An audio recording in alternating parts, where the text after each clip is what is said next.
A mother's scream sliced through the cabin. "It's his fault my baby won't stop crying." All eyes turned to an elderly black man, sitting silently by the window, accused of something he hadn't done. Trapped in the narrow aisle of a plane thousands of feet above ground, he was treated as if his very presence were the cause of chaos. But what happens when the most powerless man in the room becomes the only one who can restore peace? The hum of engines fades, and the story begins. "It's him. That man scared my baby." The words cut through the cabin louder than the infant's wails. Heads turned. Every passenger in row 14 stared at the elderly black man sitting quietly by the window. His hands rested on the armrest, one trembling just enough to make the tray table rattle. He didn't speak. Not yet. The young mother, pale hair stuck to her forehead, clutched her screaming toddler and pointed a shaking finger. "I knew it. Ever since you sat near us, she hasn't stopped crying." A flight attendant hurried over, eyes flicking between the furious woman and the silent man. Passengers leaned forward, the air thick, suffocating, as if the entire plane waited for him to break. The mother's voice grew sharper. "You people never know how to behave on flights. Move him away from us." The slur hung heavy in the recycled air. The attendant shifted uncomfortably, clearly torn, while whispers spread across the cabin. Some passengers nodded, others frowned. The old man's shoulders stiffened, but he kept his gaze steady, not lowering his eyes. A businessman muttered, "Just move him so we can have peace." The accusation spread like wildfire, building pressure against one man who had done nothing. His lips pressed into a thin line, his knuckles whitening on the armrest. The child's cries pierced louder, a relentless drumbeat of tension. Finally, the attendant leaned down.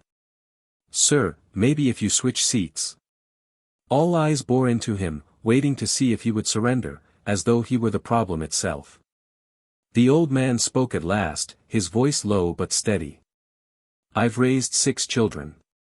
I know what's wrong." The mother laughed bitterly. "Oh please.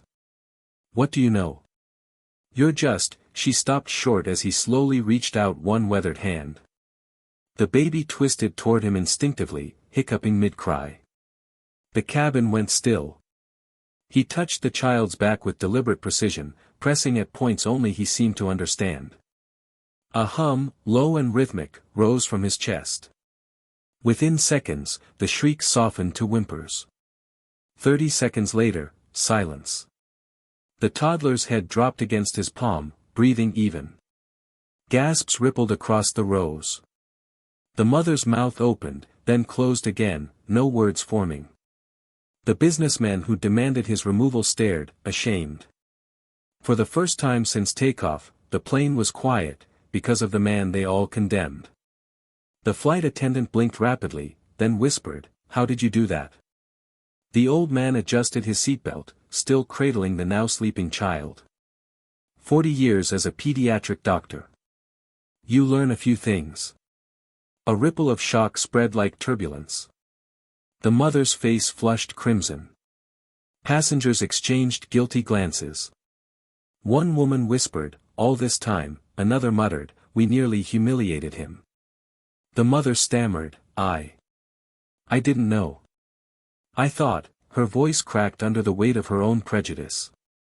The old man returned the child gently, his eyes steady.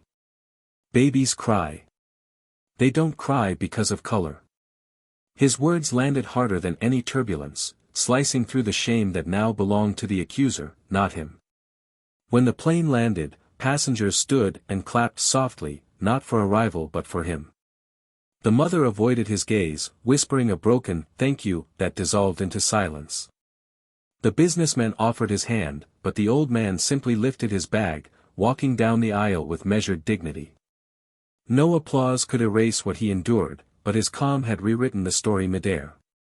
The world had watched him accused, diminished, almost erased. And then they had seen him save the very child whose mother condemned him. That reversal was its own kind of justice. Sometimes the quietest move changes the entire board. Thank you for watching this story. Share your thoughts in the comments and subscribe for more.